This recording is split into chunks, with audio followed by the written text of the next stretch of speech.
And I tell you, we ought to just call it off right now. This has been so great. But we are going to go to even another highlight. We go to the superintendent's report, and I'm going to turn it over to Dr. Hefner. Thank you very much, Mr. Gant. Indeed, wonderful things are happening all throughout our district, and we're so proud that things are going well, working well here at our newest school, along with all the existing schools throughout our system.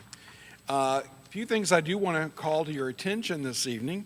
One is that Dutch Fork Middle School has been named a finalist for the current Palmetto's Finest Middle School Award, so we send out our congratulations to them.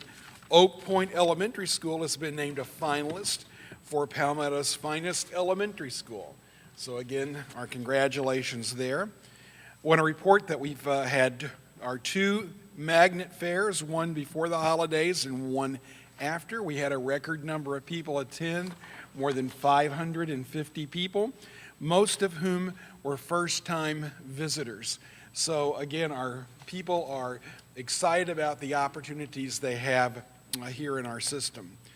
I would also like to point out that our adult education program has expanded.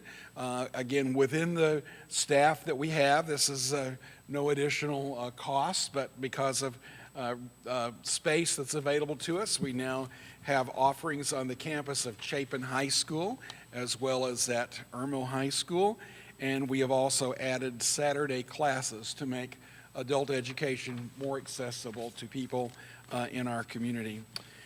One of the things that I'm very excited about, and I see Todd Biedenbaugh in our audience this evening, who is our student services director, but they have received a second $100,000 Farm to Five grant. Now, let me tell you a little bit about this one because it's really, really exceptional. And so this is what I want you to know about it. We will have students at Leaphart Elementary, Irmo Middle, and Spring Hill High will start crops of kale, broccoli, and cucumbers by seed in greenhouses and gardens. Students enrolled at the center, just a couple of buildings down, will transplant seedlings grown by elementary, middle, and high school students as available. Students will learn agricultural concepts and techniques associated with transplanting, propagation, succession crops, irrigation, soil composition, weed and pest control, and maintenance and harvesting. The center will complete the good agricultural practices, good handling practices, food safety audit. At the center, thanks to the grant, students in the building construction program at the center will retrofit the existing mobile classroom into a crop stop. You know that there's that one portable over there, which I think at one time housed the principal and secretary for Spring Hill High when it was being finished. So it'll get retrofitted. Surplus and seasonal produce that cannot be used in school cafeterias will be donated back to the center to preserve at the district's mobile processing facility. The facility will be modeled after the crop stop led by Clemson Extension as a way to preserve the shelf life of fresh produce for use in school cafeterias. The crop stop is a trailer classroom that will be converted into the mobile culinary arts kitchen with the sole purpose to process vegetables and blast freeze these vegetables for consumption in the school cafeterias. The center has a twofold purpose. It will provide hands-on experiential learning for students enrolled in the culinary arts and or biosystems engineering to gain practical experience in food production. And I think it's important to note that according to Clemson University, District 5 will be the first district in the United States of America to have a processing facility here in operation. So congratulations, Todd, and all of your folks. This is a huge accomplishment. I just thought that was of particular interest. And again, thanks to a grant. The other thing I would mention this evening, as I think you're aware of, but would just elaborate that one of the goals that you gave me when you set them for this year was to make sure we're all articulating what our unique financial challenges are here in the district against the backdrop of what's happening in the state and how the allocations are changing and what impact it's having on our district. So I want you to know that there are several fronts moving forward there. And you all saw Mr. White, Ed White's presentation to the board that he prepared during the budget development process. He has been making this presentation along with other members of our board where we can get a foot in the door to share what our unique challenges are. We have met with our own representatives, Chip Huggins and Nathan Ballantyne. We've met with Senator Corson, who serves on the Senate Education Committee. Last week, we met with Representative White, who chairs the House Ways and Means Committee. We met with State Superintendent Molly Spearman, and we will meet with anybody else we can find who will listen to our story and help correct that myth that's out there that District 5 streets are paved with gold and milk and honey are flowing throughout our community. And when it comes to our state funding situation, our situation is certainly very different than many people perceive, and it's something we have to continue to work on. Additionally, we are working with other school districts in our state who are similarly situated as us to try to make sure that we take advantage of the information that each of us has about our own system and how we are like some other districts in the state who are being so negatively impacted fiscally by some of the decisions that are occurring at our state level. So I want you to know we are working on that. We will continue to work on that, and we will keep you posted as we get other opportunities, hopefully, to make this presentation.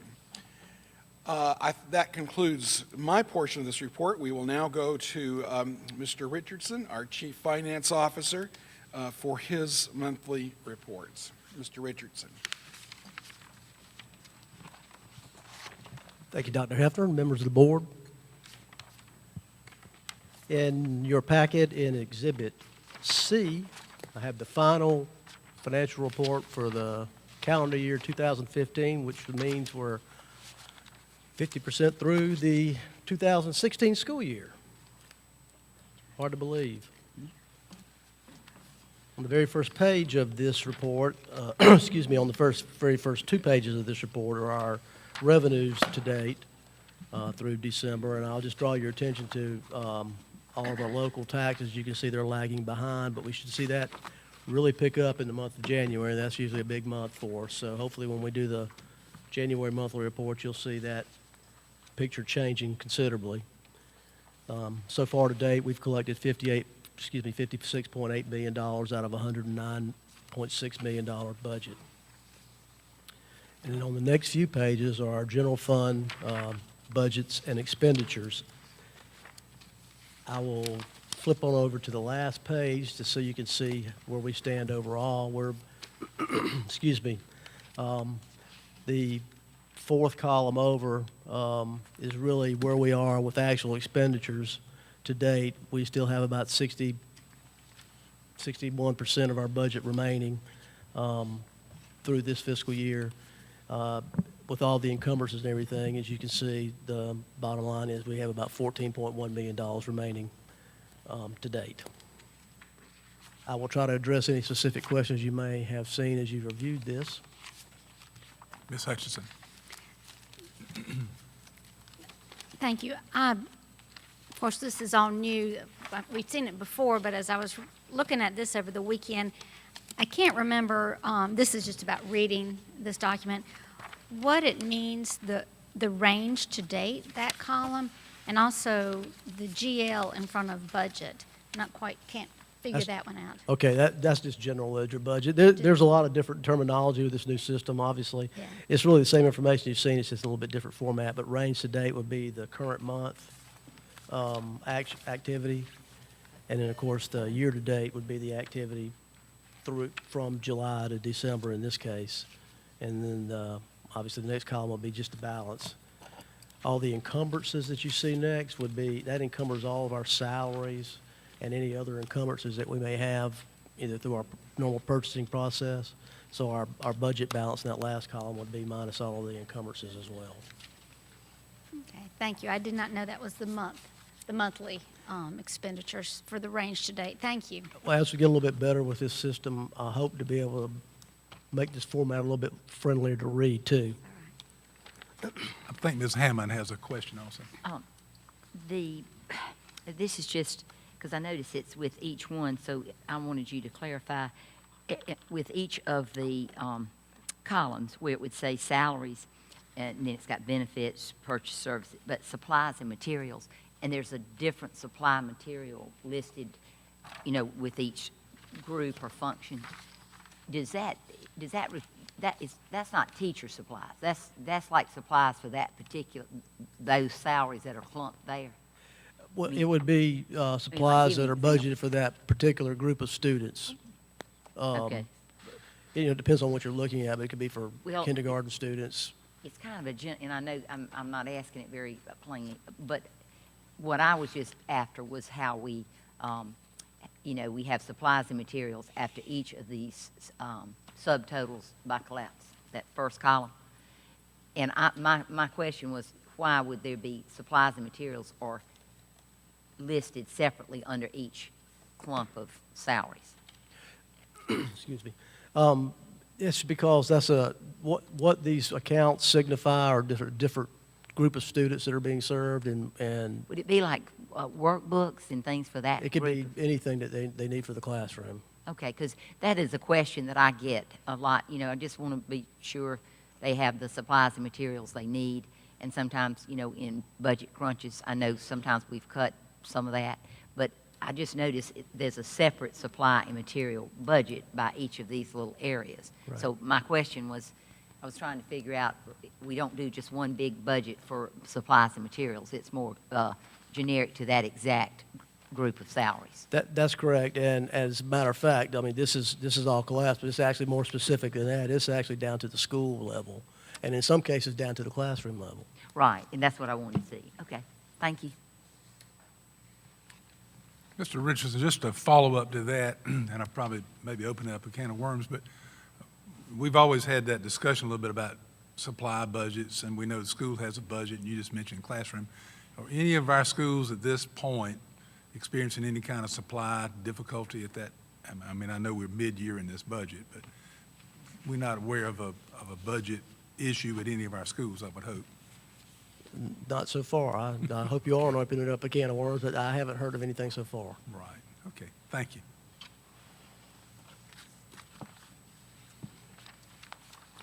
Any other question? I think I'm still on. Next would be our, it says quarterly capital reports, but in this case, with everything we had going on with floods and everything, this will probably be our semi-annual capital reports in this particular case. That would be in Exhibit D.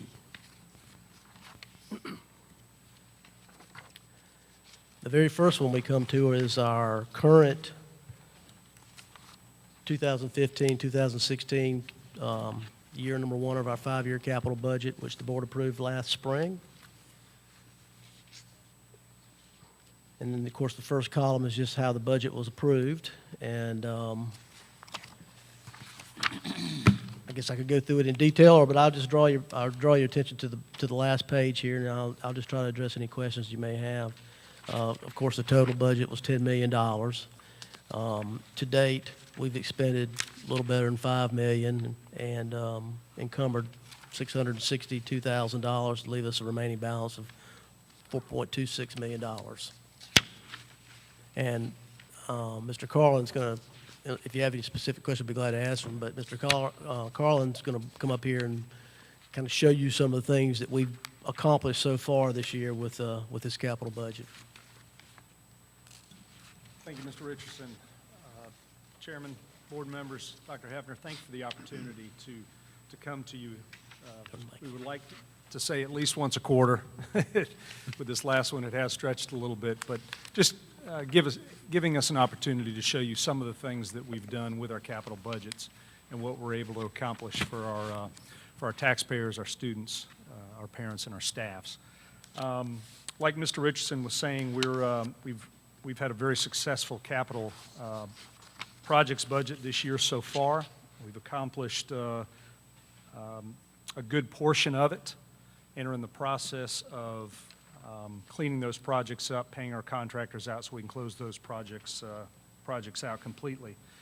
I will draw your attention to a couple of items that will be going on this summer, and that is the majority of the projects at Chapin High School, which include the press boxes, concession stands, and renovation of one of the field houses at Chapin. There's also a small HVAC project, heating, ventilation, and air conditioning project. We'll be piggybacking on another project for this coming summer at Irmo High School. The rest of the projects are either complete now or in the process of being completed. And pending any questions you may have, I'll show you a few things of what we've been doing since we last met. Okay. Your Well, of course, pictures may generate some questions, so. Sir? Your pictures and your explanation may generate some questions. Yes, sir. Of course, our opening slide, that's always our challenge. And with the recent really chilly temperatures, we've been challenged on keeping heating throughout the district, but we're working hard to make sure everybody's comfortable. Next slide. This is the project to upgrade the athletic fields or the practice fields at Spring Hill High School. We were in the process of doing most of the major grading to prepare those pads and also modify the irrigation systems. And in the next slide, you'll see if we go to the next slide, there we go. The fields are complete with regard to drainage structures, again, modifying the irrigation and also planting. The fields will need to be grown in at the beginning of the spring and also summer to get those playable for Spring Hill High School, but the majority of the work has been done besides some additional grassing. Dutch Fork Middle School, on the left side of your slide, this was the corridor that used to separate the main office at Dutch Fork Middle from the media center. And if you look on the left-hand side, that is now what our visitors see when they walk in the secure entrance of the school and are greeted by the receptionist. And you can see the inviting lobby area we now have at Dutch Fork Middle School. What I've tried to do in all these pictures is shown you the before and after. So if you look on the left-hand side, that's another shot of the corridor. And on the right, that's what you would have been looking at in the past. But now you can see the reception area there. The left-hand slide is about halfway through the construction effort. And then on the right-hand side, you can see this is actually looking back towards, from the position the picture's taken, it would be in the direction of the front of the school. And the left-hand side was what I showed you previously for our kind of our monument to show folks where the front entrance of the school is. There had been a lot of confusion in the past on where they find the front entrance. We want to make sure everybody's coming through the right way and being securely vetted and allowed to enter the school during the day. This was our roofing project at Chapin High School on the A building, or what used to be the old gymnasium. Of course, the left-hand side is the old gravel roof, or what we call a built-up roof. And then on the right side, you see the new, more modern, modified bitumen roof. You'll also notice, if we go to the next slide, you'll notice how white these new roofs are, and that gets us a good bit of reflectivity, and we're able to resize our HVAC systems, as a matter of fact, as we improve our roofs to make those smaller, a little bit more efficient. But this really turned out to be a very successful roofing project. Next slide. And that's just another shot of your before and after. And that's what we've accomplished since our last presentation. Do you have any questions? We Thank don't. We appreciate the accomplishment. We do. Ms. Hammond. It just, they don't always look down here. They have me on the end. I could cry. No, I have a question. Yes, ma'am. If, just reading the different categories under each of the different schools. Yes, ma'am. I think it's River Springs and Dutch Fork Middle under the, most of them have the same thing like professional and technical repairs, but they have buildings. And what are those buildings referred to? I'm It's guessing on- you're it's talking only about on- the report. It's only on River Springs and it's on Dutch Fork Middle.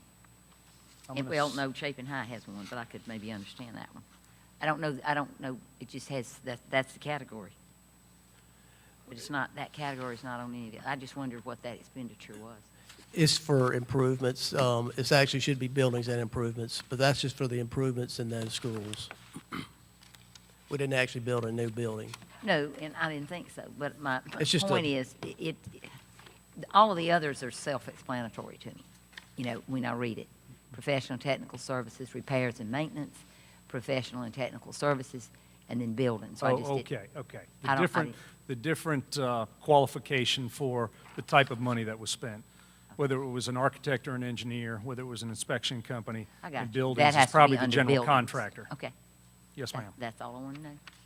And then at Spring Hill, where we're working on the fields, are they soccer fields? Well, they're, Oh, we right don't- now, they're going to be used for PE, for Spring Hill And High. whatever the kids And need. perhaps for 'Cause I was- Chapin Middle as I well. didn't know if we don't have sports there right now, like organized sports like the other schools. It's not So when you were organized talking about that, athletics, I no, just- ma'am. So it's PE. Good. Then I have one more question, Mr. Gant. At Irmo Elementary, well, I know it's pretty cold, we don't have to worry about any right now, but have we taken care of running all the snakes off? As far as Honestly, we know, I was yes. asked that question this week. But, you know, when we did clear that, as a matter of fact, I think Whit told me how many mice and how many snakes they killed. So I just like to tell the parents that I live around, we have taken care of that, and when the warm weather comes, it's not going to be any there because of clearing that out. Now, I'm not talking about just snakes that might want to come around, but I'm talking about from the clearing of that land. Yes, ma'am. With the landscaping project that went on, that got rid of a lot of the undergrowth. I think that Right, was and that's where they came perhaps from. encouraging some of the movement. But we have to remember that drainage swale that is at the back of the property, that harbors some critters, and so we have to be diligent about making And I sure. appreciate that, because, you know, if you, and I know you've been there, but like there's that, for any that haven't been at Terminal Elementary, there's that nice, beautiful area, and then that side, there's a sidewalk, but really and truly, no joking aside, that's where, after we did a lot of that clearing out for a few months, you know, they would come even out of the grass and come up. And, you know, I did have calls from parents, so I told Yes, them we were ma'am. very diligent, we'd killed I don't know how many snakes, and we would just keep the watch on it, so that's all I needed you to tell me. Yeah, the school keeps a good eye on that. If they see anything that's of a concern, they let us know, and then we get out there with the professionals and treat. Yes, ma'am. I hate to ask this question. We Yes, hadn't sir. had an epidemic of snakes at a school, have we? I know there's a. No, sir. I didn't think so. And I know there's a creek and a ditch area. That's really, is that area, is that something that belongs to us? No, sir. It's I not. believe it's either Lexington County or the city of Columbia maintains that right-of-way for that drainage swale. Right. And so we stay in contact with them as well, if it starts looking like it's turning into a jungle. So in We alert addition them. to your duties as capital improvements, we need to make sure that no critters of any type invade our schools and. we You'd just be need a amazed line at some of item. the critters we deal with on our school I know. campus. I have to deal with them in my house. I want to call you if I get a chance. Ms. Hammond. Mr. Kent, this is just a general question about budget. Things like maintaining the grounds, that comes under operational, correct? That's not capital. Yes, ma'am, that is correct. Do we have a budget, is it the same budget every year for all the schools for that maintenance, that operational cost to maintain, We you know, bid the out our- grounds of any school? Yes, ma'am. We bid out our grounds maintenance, and it's normally on a 5-year contract, 1-year guaranteed, 4 options. Gotcha. And so at least once every 5 years, we're rebidding that contract. Thank you. Any other questions? Thank you, Ms. Hammond. That concludes the superintendent's report. Actually, I have one more. Oh, my Sorry, goodness. I don't mean to monopolize, but I've got referendum report to go over with you very quickly, if that's okay. That would be the next report in your packet. The majority of the programs or projects are either one, closed out, or two, everything has been encumbered, and we're just waiting on some bills to come in, with the exception of a couple. But if you would look at the second page of the report, you'll notice there's a little bit different format with some of the account numbers. That's as a result of, we're using we're showing two different system reports here. So those strange-looking accounts now are the newer numbers. And the first one that we're looking at here is Chapin High School. As you can see, we still have an unencumbered balance of $439,000 at Chapin High School. And just on the next page, the new middle school, or this school, Chapin Middle School, we currently have an unencumbered balance of $2.3 million. And then really the remainder, I guess I can flip all the way over to the last page. We still have some budget items left under new design and construction, which is Mr. McAllister's budget that he was dealing with. So we've got a total remaining balance of $2.9 million. Understanding that majority of that balance is monies that were set aside by the board to help build Chapin Middle School from prior capital budgets. And I'll be glad to try to answer any specific questions if you have any. Any questions? I don't think so. And now that concludes the superintendent's report. Or did you- Beth, you have a question? Go ahead. I just wanted to compliment the school district on the fact that we are nearing the end of this bond referendum building plan. It's taken since 2008. We've been working on this, and it's wonderful to see that we are still in the black. I know that we've got more work to do, but this is great. This is really great news, and I think the public should be very proud that we have used taxpayer money very carefully and been very prudent, and obviously gotten some great results. We're sitting in one, but throughout the district, we just have beautiful buildings and beautiful facilities that provide great environments for our teachers to teach and our students to learn. Thank you, Ms. Watson. Well said. You need anything else? Any further? Thank you, Mr. Richardson. And that brings us to our next item, and that is public participation.